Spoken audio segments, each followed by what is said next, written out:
Chief election commission के बारे में मैंने बोला कि यह व्यक्ति वोट चोरों की रक्षा कर रहा है, और मैं अभी आपको दिखाना चाहता हूं कि मैं ये शब्द क्यों बोल रहा हूं और किस बेसिस पे बोल रहा हूं।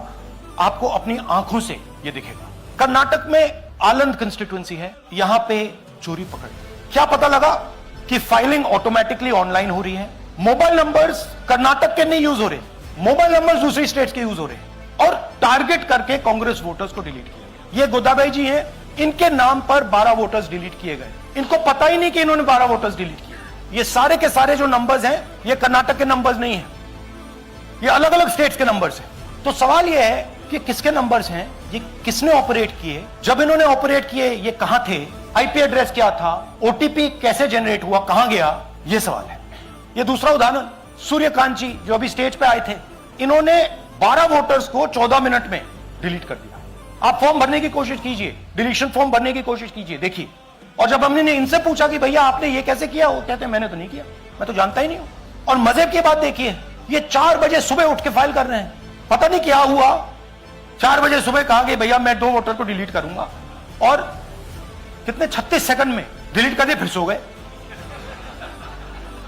हमारी माइंड में पहले सवाल था कि क्या इलेक्शन कमीशन भी सो रहा है, मगर नहीं, सोया कोई नहीं है, जगे हुए हैं।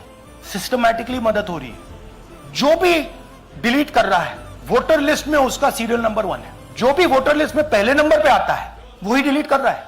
18 चिट्ठी CID Karnataka, no answer from chief election commission, no answer from election commission. अच्छा, ये सिर्फ आलंद में नहीं हुआ, ये अलग अलग कंस्टिट्यूएंसीज में हुआ है।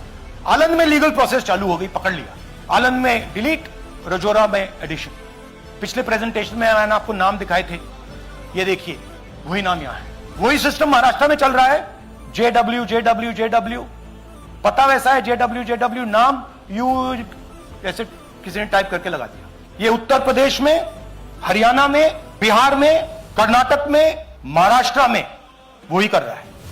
तो हमारी डिमांड है, ज्ञानेश कुमार जी आप अपना काम कीजिए, आपने उठ लिया है, आप कर्नाटक की सीआईडी को यह सबूत 1 सप्ताह के अंदर दे दीजिए, नहीं तो पूरा हिंदुस्तान के सारे युवा इस बात को एक्सेप्ट करेंगे कि आप हिंदुस्तान के कॉन्स्टिट्यूशन, हिंदुस्तान के संविधान की हत्या में शामिल हो, हिंदुस्तान की संविधान की रक्षा नहीं कर रहे हो, और वोट चोरों की आप मदद कर रहे हो।